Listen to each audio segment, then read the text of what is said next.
Hey, all you cool cats and kittens. It's Carol Baskin, and you are listening to Fascination Street.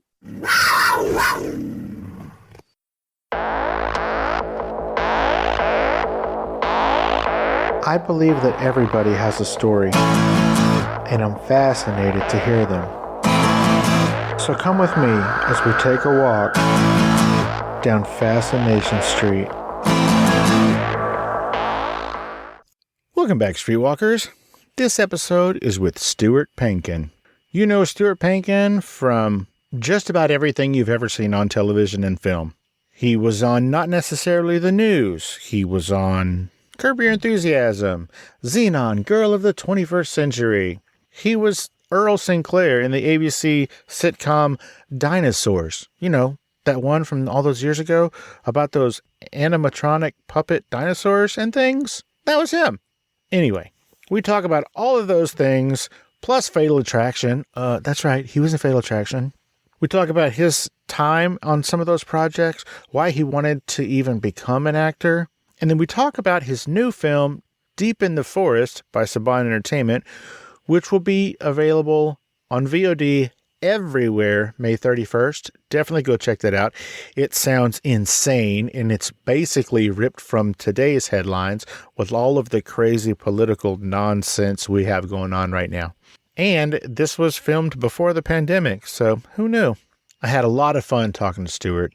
He was so sweet, so kind. He went along with my ridiculous jokes. He even didn't make fun of me when I got Fatal Attraction and Basic Instinct confused. And boy, was there a lot of confusion when that happened. Because Glenn Close did not do what Sharon Stone did, thus the confusion. I blame Michael Douglas. This is my conversation with comedic actor and improv master, Stuart Pankin. Yeah, talk to me, yeah.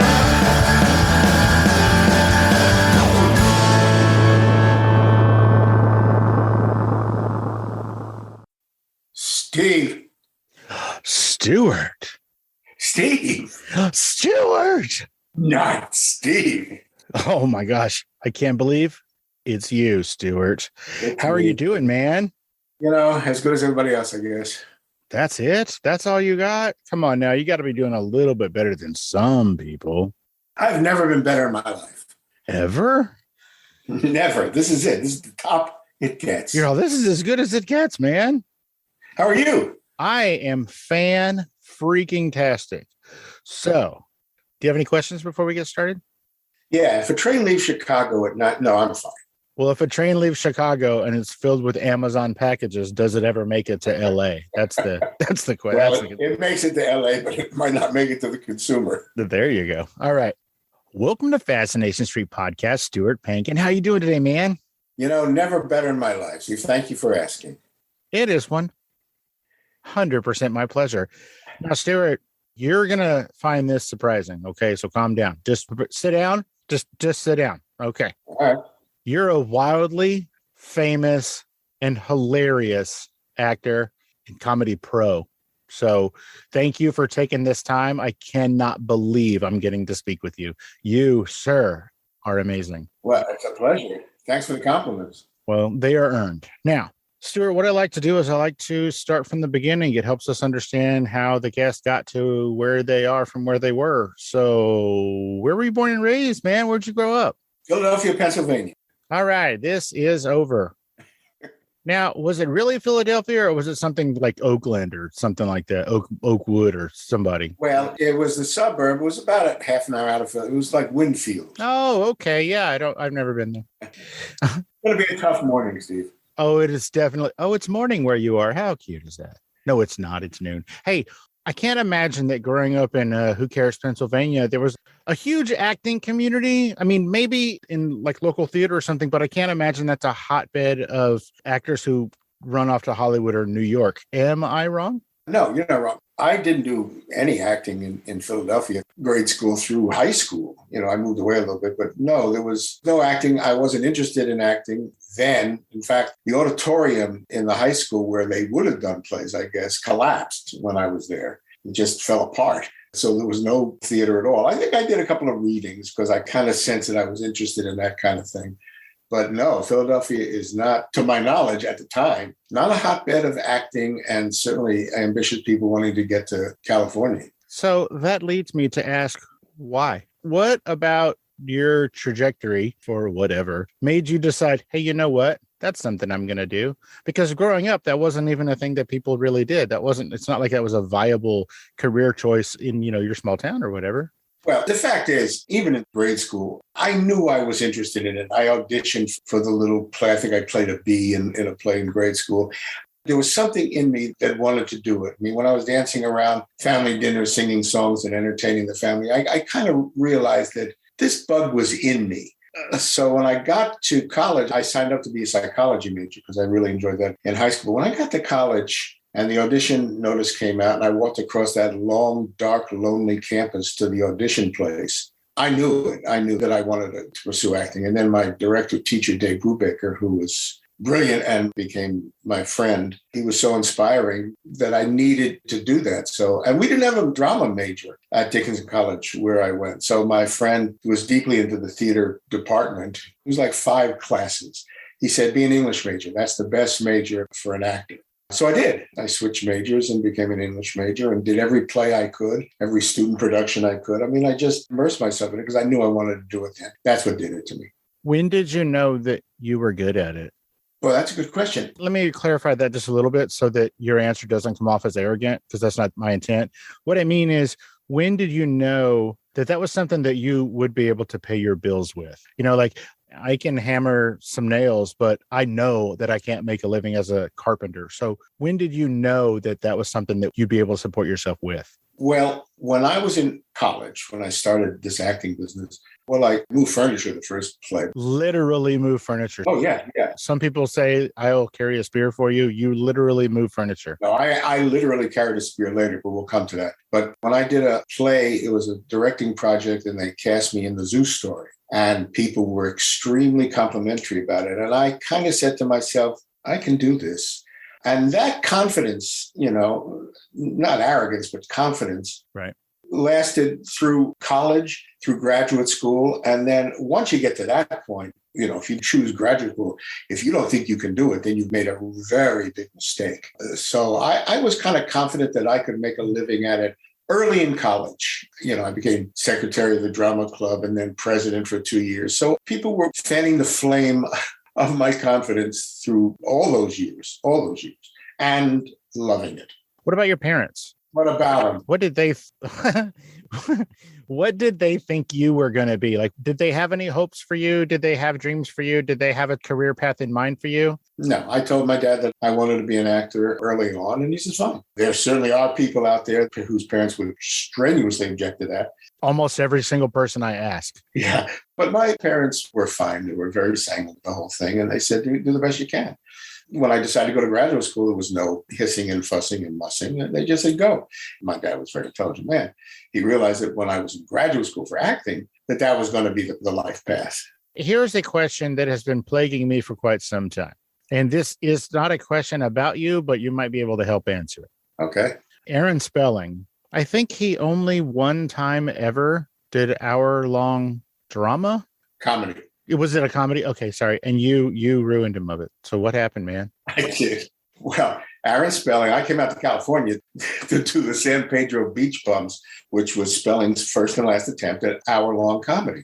It wasn't great. It wasn't horrible. And it was messed up because Elvis died. And there was something about steelhead fishing in the Northwest. People weren't seriously, but people weren't watching the show at the same time. And something about the Super Bowl. I mean, things happened.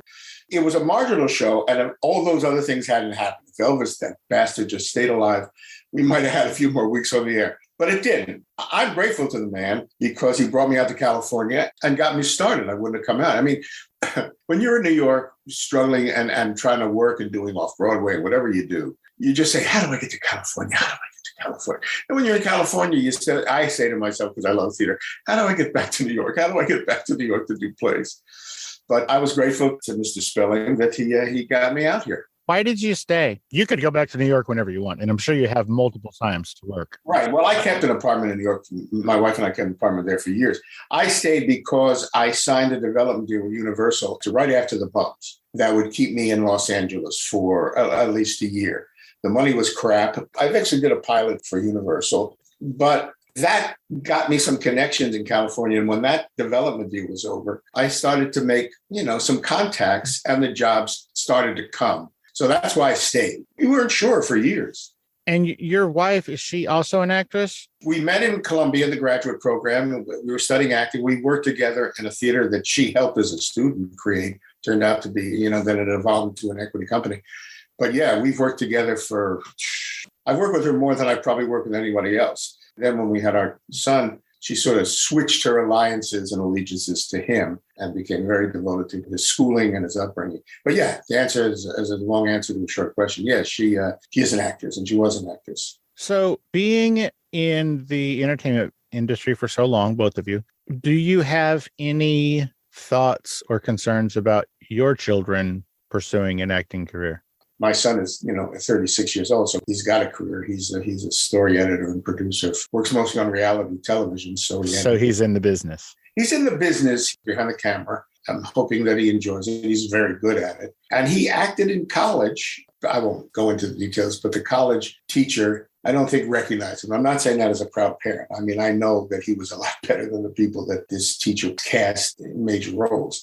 But he acted in college, and maybe if he'd gotten better roles and more praise like I did in college, he might have pursued it a little bit. But I'm real happy that he started to work right out of college, and he's been working ever since, as is his wife. So acting is tough. People always say to me, why don't you teach? And I say, I can't in all conscience stand in front of a room full of, wide-eyed children and tell them to go into show business. 95% unemployment. And of those that work, maybe 2% make a living at it. It's not an easy industry. I mean, I'm luckier than most, and some are luckier than me, but acting is a tough gig, and I'm kind of happy that he's not dealing with that.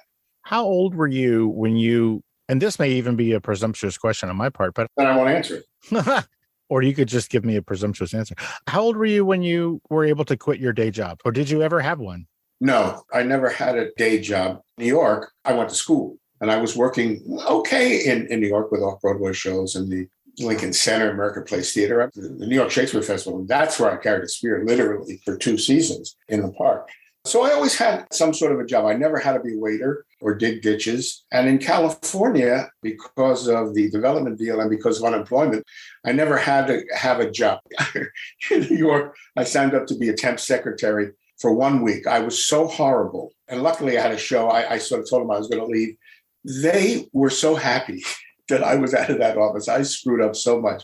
And to this day, I regret it. But that's the only job that I had, and I never want to have another one. Love it. So back in the day, a development deal was a thing. I don't know if they still have those anymore. I don't either. Will you explain what that is to the listeners? Because it's sort of like putting you on hold or on a reservation, right? Yeah, you're sort of committed to Universal. They gave me a certain amount of money, not a lot by far. It was $1.50. I know, I read. Well, it might have been, I'm not even sure back in the 70s if I could live on what they gave me. I mean, I remember what it was, but I don't want to get into details. Yeah, we don't need Basically, that. what they say is that you are committed to us, to the studio. You can't work for any other person. You can't do a pilot for anybody else. You have to do a pilot for us.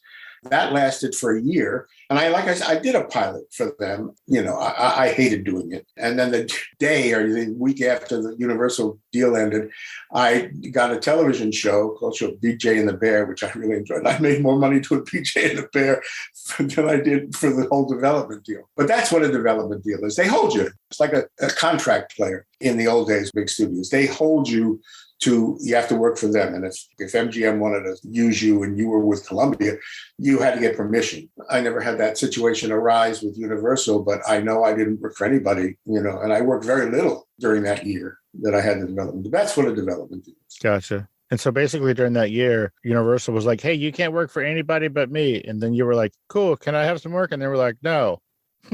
Basically, yeah. The pilot is the only thing I remember. I don't think they put me in any other Universal show. I mean, eventually I worked for Universal, but I don't think during that development year. I think I had to get beyond that to start working.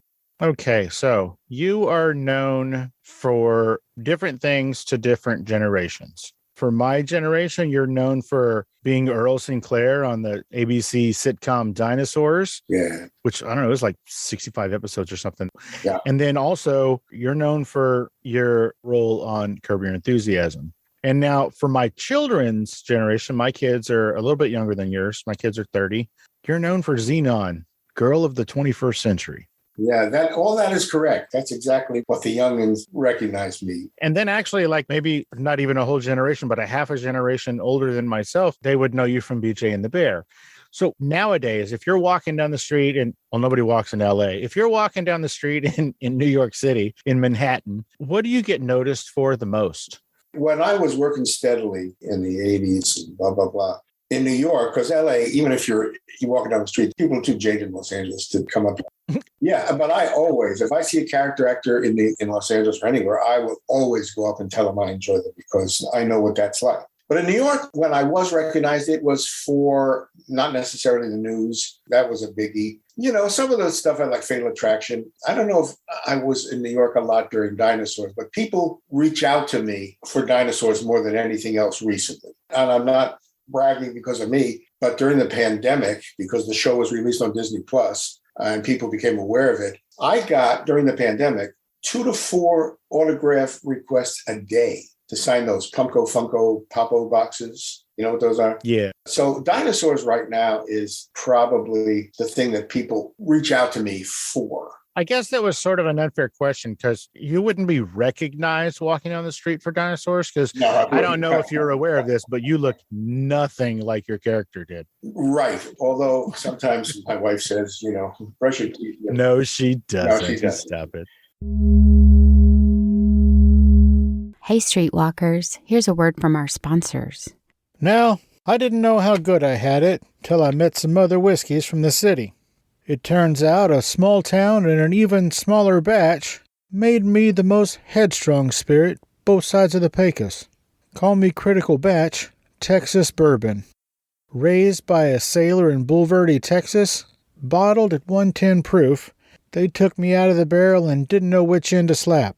So why don't you come taste the pure definition of bourbon, grain to barrel to bottle, and join our little rebellion. You may all go to the liquor store. I'll be at Chaplin Distillery, 30790 Blanco Road in Bulverde, Texas. Ask for CB in the tasting room, and I'll see you soon. That was the Bourbon Talking, Streetwalkers. Chaplin Distillery is proudly veteran-owned and operated. Follow them on Instagram and Facebook, or go to chaplindistillery.com. And maybe I'll see you at the tasting room. Let's get back into it. So I'm glad you brought up Not Necessarily the News. Obviously, I want to get into that. But how did you find it, or how did they find you? Was it an audition? How did you come to be part of Not Necessarily the News? And before you answer that, since Not Necessarily the News was basically, not even basically, it was pre-internet. Hell, I don't know, 25% of the country had basic cable, and this was on HBO, so even less. So what is Not Necessarily the News for those who don't know? Not Necessarily the News was a news parody show, sketch comedy / news parody / commercial parodies, based kind of on an English show called Not the 9 o'clock News.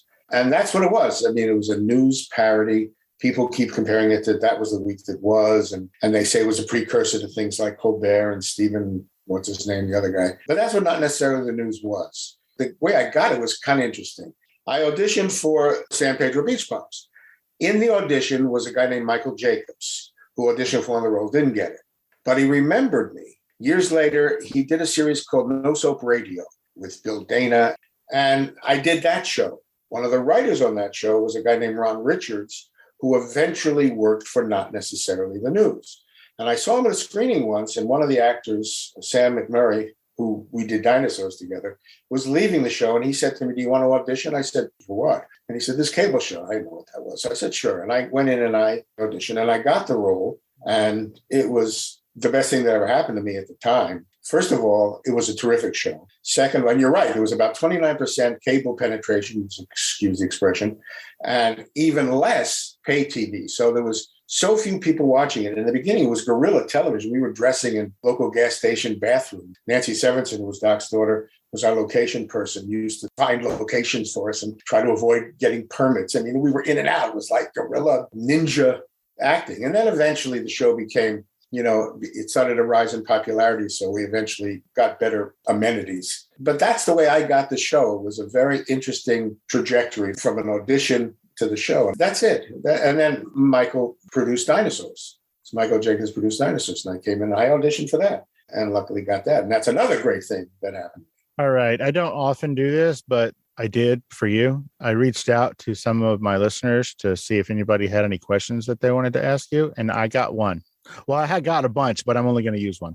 Okay. This one is from listener Joe Lafferty. He says, oh, I know Joe. Oh, stop it.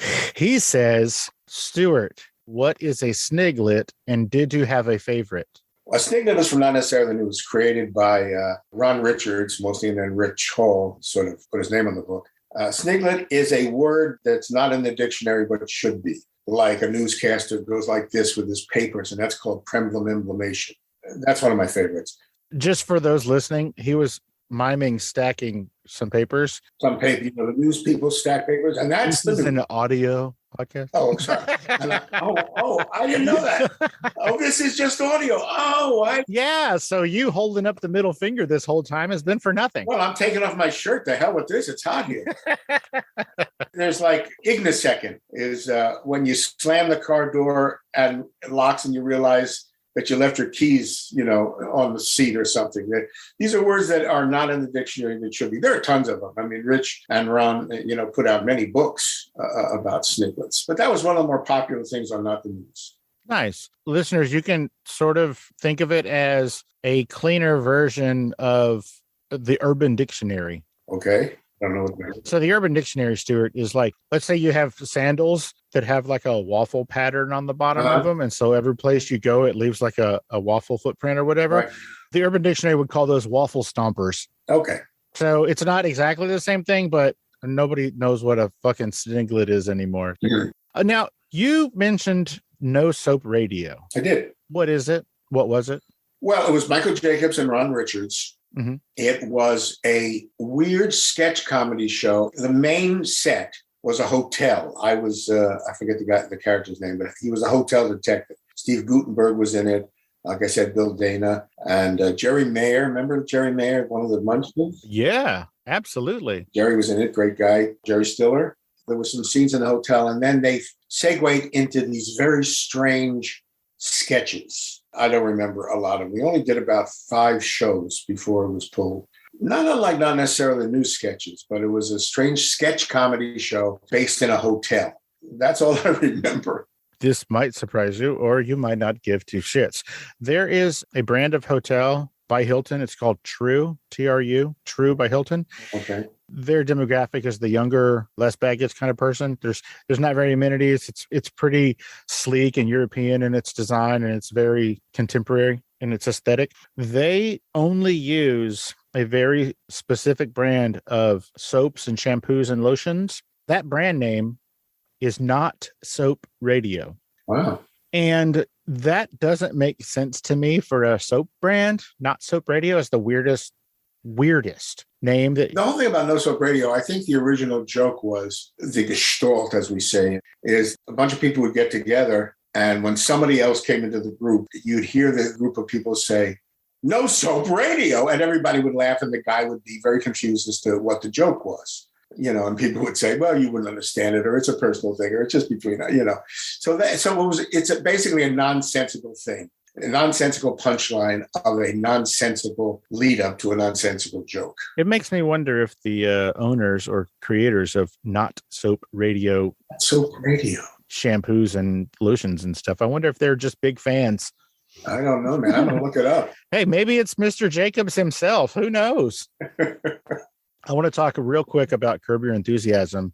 Your character, I believe your arc was a couple of episodes. Yeah. And for some reason, everybody thinks you played a rabbi, but you didn't. That's right. I didn't. I played Ben Heineman, the head of a foundation which decides where a kidney will go. Oh, fun fact, that listener, Joe Lafferty, who asked that question earlier about a Sniglet, he is a kidney recipient. From Ben Heineman? Well, no, but thank you for choosing him. You're welcome. Joe, congratulations. I'm sure you get recognized a lot from Curb since it's so huge and it's been on for so long. I don't know if you know this. I do. Because you probably haven't watched it. Oh, do you? You do that? You probably haven't seen it in a long time. But in the very first couple of seasons of Curb Your Enthusiasm, that was so long ago that Shaq was on it because, I don't know, Larry put him in the hospital. And Shaq, he wanted to watch all of Seinfeld.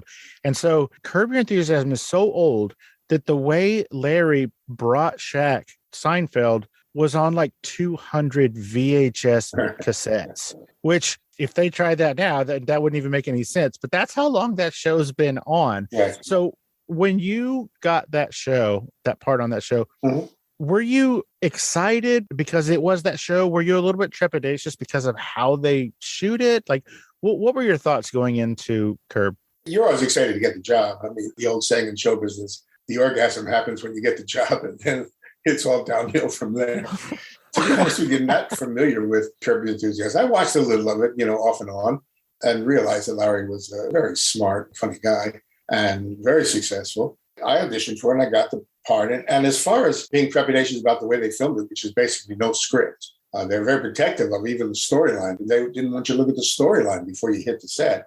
I was confident enough in my improv abilities to be able to work with him. So, no, that's exciting. It's a great job for an actor. You don't have to learn lines, which is the worst thing in the world. If I remember correctly, or if I've heard correctly, the way that works is they basically have a couple of beats and it's really, really improv. You don't have any lines. You just sort of have an idea. This is what this scene is about and action. Right. And then you'll say something and then it'll be like, cut. That's not really where we're going to go with this. Kind of like that. That's exactly right.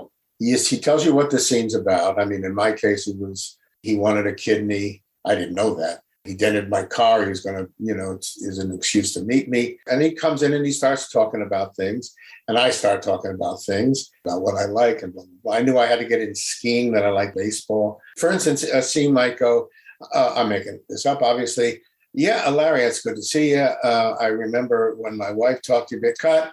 All right, now you really can't say that your wife. You can't say you're married. Oh, I see. Okay, so you roll it again and do that. And then if some other information comes in that is either detrimental to the scene or confusing to the scene, he'll cut. And this is what you have to say. This is the information you have to give. So that's the way it worked for most of the days. And I have to imagine that was a wonderful experience. And thank you for doing it. It was great. It was really great.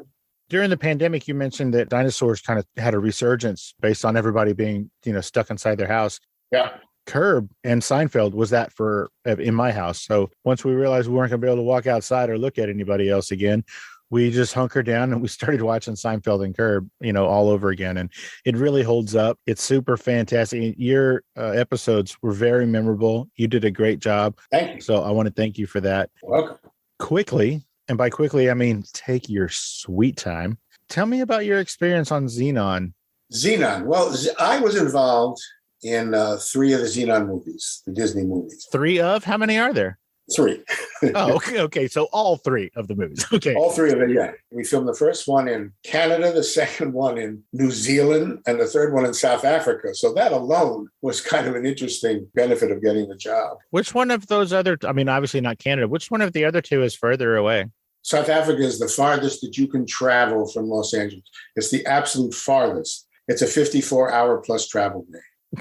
Travel days. That sounds so far. That's a long trip. It was horrible. That is one hell of a road trip. Yeah, the jet lag for all of us was just murder. I was going to say, you look a little tired. Is it from that? It's still from that. Actually, when we did New Zealand, I took a red eye and got there early in the morning and I had to stay up, which was real hard. Luckily, I ran into some of the other cast members. But if I didn't run into those cast members and had something to do, from 5 o'clock in the morning until I struggled to stay awake until 9 o'clock, it would have been hell. It would have been murder. I'm not a good traveler. I'm probably horrible to be in show business because I like to sleep late. I don't like to get up early and I like to go to bed, late. So there you go. Maybe you should transition to just doing stand-up. No. That sounds like a stand-up schedule. No, that's too hard, man. That is too hard. So I know that those movies were wildly successful. They were made for the Disney Channel in its early days, from what I can remember. It was early days in my house. I don't know how long they had a channel. It was in the early 2000s that we did the first one, and then did one every couple of years later. Well, I'm glad that they made it to the third one so that you finally got paid. That's right. Boy, you are good. You're right. They didn't give you any residuals for the first two. Finally, Disney made a deal to give the actors a little bit of help in the third one. That's exactly right. That's fantastic. Oh, and I mean, not to speak ill of the 39 cents you probably made during COVID on Dinosaurs streaming. 39, I wish. There used to be, I think it was a bar in Los Angeles called Residuals, where you would take in your 39-cent check and they'd give you a drink. Did you ever go there? No, I've certainly heard of it. In one of my bathrooms, I have a check for a penny that I framed and put up there. But mostly if they're 39 cents, I'll cash them, man. I mean, money's money. Nice. Hey, Streetwalkers, here's a word from our sponsors. Contactee is the new movie from me, Vincent Caldoni. When therapist Jay Rossi is assigned a patient who claims to have been abducted by aliens, her story wins him over. Her tales begin to take on an aura of truth rather than insane delusion, and he concocts a plan to confront the alien intelligence. He absconds with her to a cabin in the mountains to document the phenomenon, prove that she is not crazy. But see, here's the thing. Messing with an otherworldly intelligence proves to be more dangerous than either Jay or his patient could have ever foreseen. Contactee is a heady thriller, more focused on ideas than CGI, and loaded with twists. For more details, visit contacteemovie.com. Let's get back into it. You were in Fatal Attraction, one of the most iconic and turning point films in film history. Who directed that? Adrian Lyne. Really? I have never lied to you yet, Steve. As far as I know.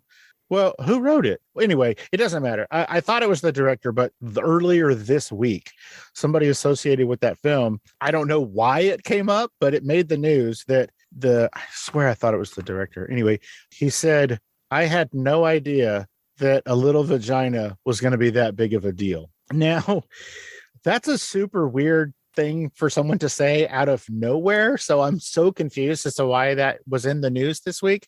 Obviously, you can't answer that. But what you can answer is, if I remember that scene correctly, you were not in that scene. No. Because you played Michael's lawyer, best friend, whatever it was. Yes. Was there any talk about that incident during the filming? Like, was everybody going, what in the series? Did you hear what happened yesterday? No, what happened? Well, you're not going to believe what happened. What did happen? Did somebody flashed? You're messing with me, right? I'm not. I have no idea what you're talking about.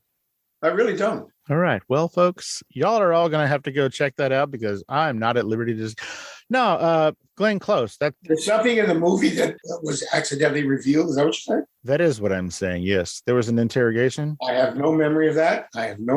Usually I pause on stuff like that, but I have no memory of that in Fatal Attraction. Isn't that interesting? You know what? Wow. Who was the female lead in Fatal Attraction?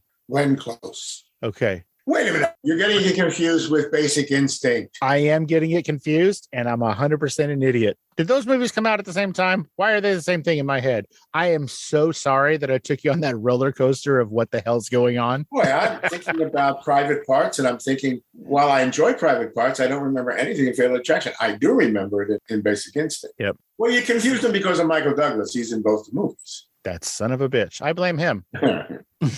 He's a great guy. And that makes more sense as to why when you said the director's name, I was like, well, that's not it. I'm stupid. Yeah, I don't remember who directed Basic Instinct, but Adrian Lyne did Fatal Attraction, which Fatal Attraction will take Basic Instinct any day. So Fatal Attraction was the bunny boiler, right?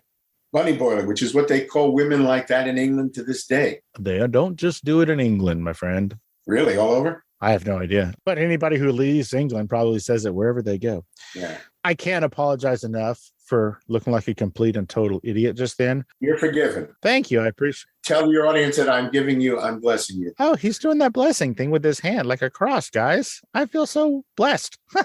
Well, tell me what that experience was like. It was great.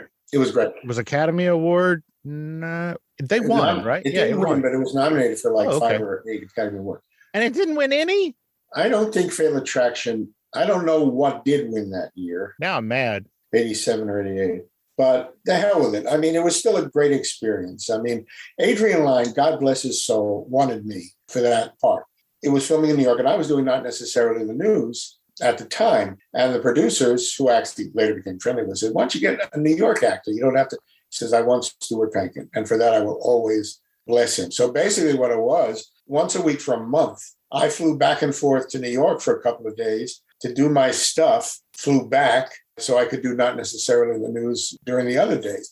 That was my life for a month on planes and on the set.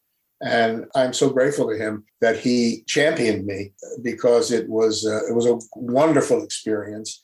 And I'm very proud to have that, on my resume and on my reel. As well you should be. And it was great, Michael and all the people, Michael and Ann Archer and my wife, everybody was great, had a great time, played and laughed. Like the dinner scene, which I love a lot. If you remember the dinner scene, that was, improvised. And he edited so that usually, like on sitcoms, if you're a guest part, they'll always take the guest person and he'll be on the cutting room floor most of the time, though.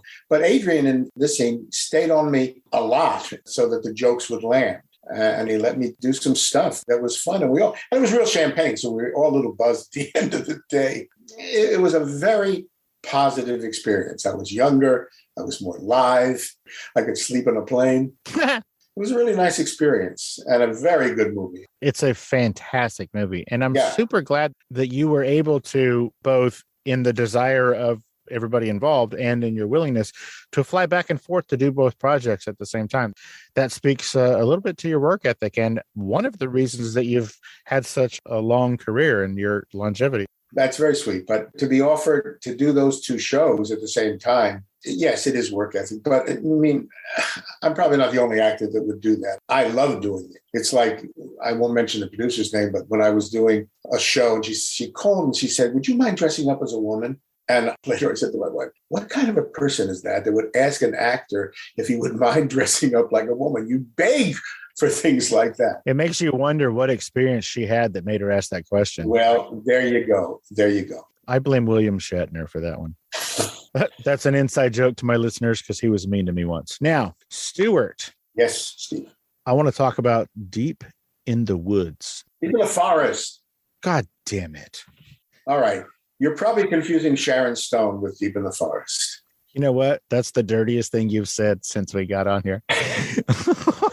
I've been holding back, baby. I read Deep in the Forest and I wrote down Deep in the Woods. Wow. Okay. Tell me about Deep in the Forest, man. Oh, wait, isn't Saban Entertainment the people who brought us the Mighty Morphin Power Rangers? Yes, and many other things. And just to get it out of the way, on May 31st, they're releasing it on VOD on all the major contacts, Comcast, Spectrum, DirecTV, whatever they are. You can look it up and go get it on that. Okay. So I got that business out of the way.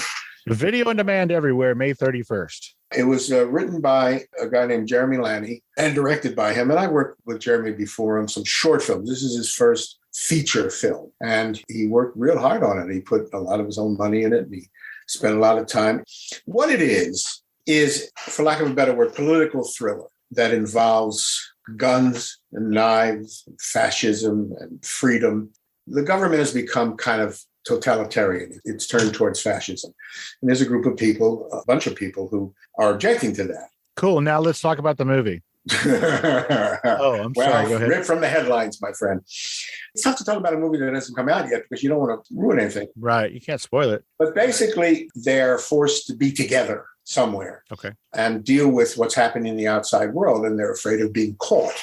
And there's any number of dangers that happen to them while they're sequestered that they have to overcome. That's a main thrust of the movie. The other main thrust, as far as I see, is the dynamics between a bunch of people, which is interesting to me, that are forced to stay together, and the tensions and the relationships that happen, when leadership is involved and decisions are involved and starvation is involved and cold and freezing is involved. So the relationship between those people in that secluded place is very much a part of the movie. I play an older history professor who is devoted to the Constitution, and that's my part. And things happen to me that are interesting and sad. And I just can't wait for Sharon Stone to see it. So this takes place in the United States of America? Yes. Okay. Yes. At any point, does Nicolas Cage come in as sort of a Constitution protector? Yes. No, of course not. You know what I have to do? And forgive me, I have to get the cast. Keep asking me questions. I'll do this on my own. So it's not just you. It's not just me. No, it isn't. Was this the last thing that you did before the whole world shut down for the pandemic? Yes, it was in late 2019. Pandemic had not reared its ugly head. And it was indeed the last thing that I did. What did you do during the pandemic, if you don't mind my nosy self? I guess what everybody did. I mean, you didn't go out of the house. It's kind of a blur. I guess all the things that we all love doing outside, we stopped doing. So basically, it was 24/7 in the house. We ordered groceries. That was our big outing, go down to the supermarket and have them put in the back of the car and drive them home. That was a big outing. That was an exciting day, ordering groceries. But basically, you watch TV, you do computer work. It did what everybody did. Everybody was posting on Facebook about, oh my God, it's another day, look at the ceiling. I mean, basically, we were all as one during that time. And it wasn't a happy time, but we all sympathized and were nervous, Luckily, I didn't need to work. I mean, I was kind of, over that right now. And luckily, my son and his wife could work at home. So those people who could work at home lucked out. There were people whose lives were, houses were lost, jobs were lost. It was horrible. I suppose if luck can be evoked, I was one of the luckier ones. I mean, there are a lot of people like me, but I sat around, staring at my navel a lot of times. Did it change? What changed? Your navel. I mean, that's a long time to be staring at your navel. From the beginning of the pandemic to the end of the pandemic, did it? Well, I think I put on the COVID-19, so my navel got a little bigger. That's hilarious. Am I remembering this correctly? Is there another film that is going to come out maybe about your friend Mary Hart? Is that a thing? Am I making this up? Mariette Hartley. Hartley. Sorry. Thank you. Yes, it's our almost true story about our lives. It's written by Jerry Sroka and Mariette, who are married. To each other? To each other, baby. It's a story of her life and her trials and tribulations and her sickness. I've known Jerry for years. And he asked his friends to be in the movie. And apparently it's winning all kinds of awards at these independent film festivals, which are terrible. What's the name of this film? All right. You know something? I'm going to go on IMDb. Sorry, man. I'm going to go on IMDb. I'm going to look at myself up. I'm going to look at myself. Here I am. What is it? What do you put? I have to put it here. Our Almost Completely True Story. That's what it's called? Our Almost Completely True Story. Well, I can understand why you had to look that up. That's a heck of a name. Well, wait a minute. While I'm here, I can probably look at some of the cast. Can I mention some of the names of people who are deep in the forest? You won't, but I'd love if you did. Eva Abramine. Yeah, maybe you can't. All right. You know something? Somebody called her Ava. Eva, first of all, she's the sweetest, most wonderful girl, and I never knew how to pronounce her name. It's a Bramian. Ursula Brooks, one of the stars, Jedediah Dyer, Makara Gamble, Derwin Jordan, PJ Oakland, Wendy Worthington, Will Bradley, Larry Cedar, my dear, dear friend Peter Jason, Roger Mayer, and Keith Stevenson. That's the major cast member. Eva Abramian. All right? Forgive me. Say that one time in a row, fast or slow. But I needed to get the casting because as sequestered as we were in the movie, we were sequestered during the shooting because we were all together and it was great. All wonderful people. Oh, cool. This was on location somewhere? Oh, yeah. The Simi Valley. Oh. And France. You led with Simi Valley. Love it. Love that. So tell me more about our mostly true, sometimes life story for the most part. Our Almost Completely True Story. Yeah, Jerry, it's just a story of Mariette's life. And who did you play? Did you play you? Since you've been friends with them, did you just play you? No. I played Buster. He was an autograph hound during one of her autograph signing sessions in an old Western town. And I had a good time doing that. It was scripted, but I had a good time playing around with her and Jerry. They're great people. I mean, they're just swell people. Is there a release date on this? I know you said it's winning awards all over the world right now. No, I don't think there's a release date for that. As soon as I know, you'll never know because we won't talk again. How dare you? Now, Stuart, Steve. I want to make sure everybody knows May 31st, Deep in the Forest is going to be available on VOD everywhere. Everywhere. May 31st. Go check that out. May 31st, produced by Saban Entertainment. And I'm not even going to ask for your social media stuff. Guys, if you want to find him, go find him. He doesn't even know what it is because he doesn't like to be on social media, but his daughter-in-law made him do it. So how do you know these things? I'm a stalker, man. My niece and nephew years ago made me go on Facebook. All right. And my daughter-in-law said, go on Twitter. I never use Twitter. I mean, if anybody wants to find out about me, go to imdb.com, type in Stuart Pankin. You can see what I've done. That's all I need. Yeah, that's true. I think I'm going to try to join Cameo soon. You know what that is, question? I do, yeah. You know, you can give private messages to people. They click on you and they pay you to do these, send private messages to. But that's about as far as the social media. That generates a little bit of income, which is good for us retired people.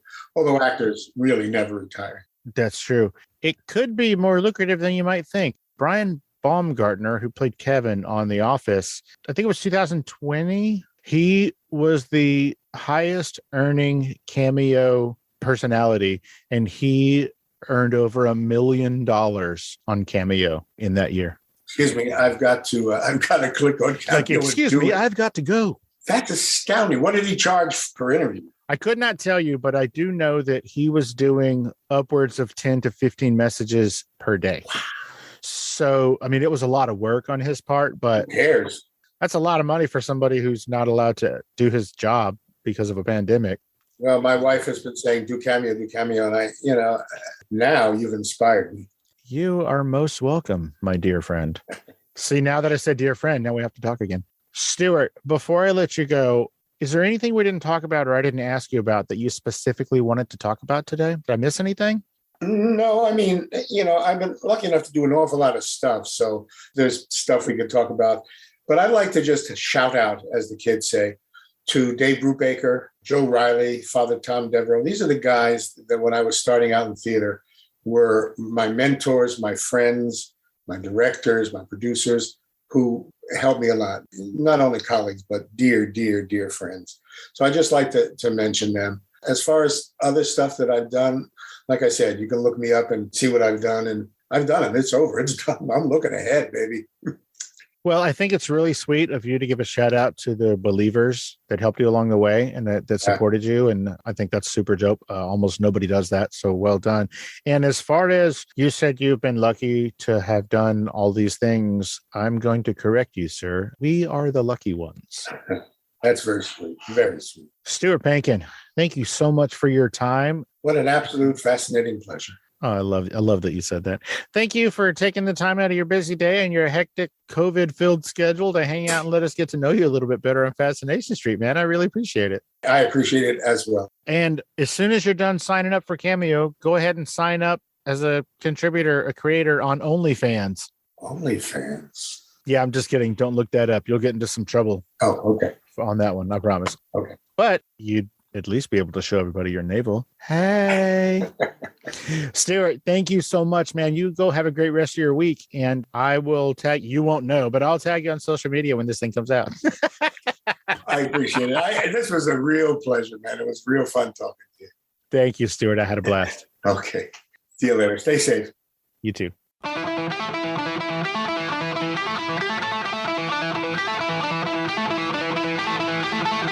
Opening music is the song Magnolia from the 2001 album Intransigence, used with permission from Douglas Miles Clark.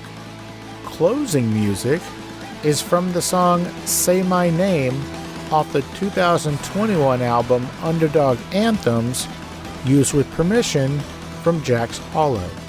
If you like the show, tell a friend, subscribe, and rate and review the show on iTunes and wherever else you download podcasts. Don't forget to subscribe to my YouTube channel. All the episodes are available there as well. Check me out on Vero at Fascination Street Pod and TikTok at Fascination Street Pod. And again, thanks for listening.